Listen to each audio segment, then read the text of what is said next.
Hi guys, welcome to my channel and in studio. अच्छा, अभी मैं जो लेके आई हूँ चीज़ वो बड़ी मज़े की है।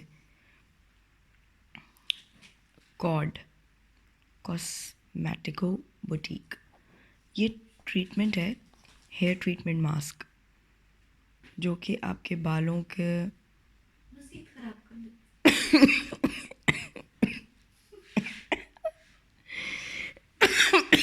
मैं खांसी रोक के मैं बना रही थी।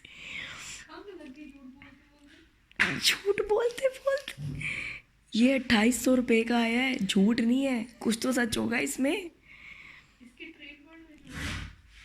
अच्छा, ये मैं लेके आई हूँ, ये मेरी छोटी है, हर वक्त ऐसे ही करती रहती है, आप टेंशन ना लें।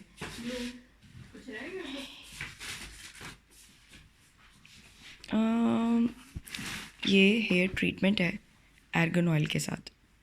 ये देखें, ये इसके बाल कितने प्यारे ट्रीटमेंट हुए हैं। ये देखें, मैं आपको दिखाती हूँ। ये मैंने इसी क्रीम से ही बनाई है।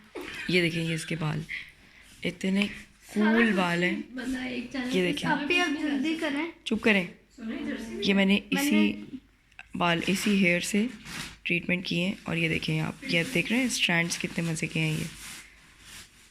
ये स्ट्रीक हुए हुए बाल हैं और मैंने इसी से स्ट्रीट किए हैं। ये आपको डबल इसके स्प्लिट एंड्स और ये वो सब ख़त्म हो जाएंगे, तो वंडरफुल हो जाएगा रिज़ल्ट।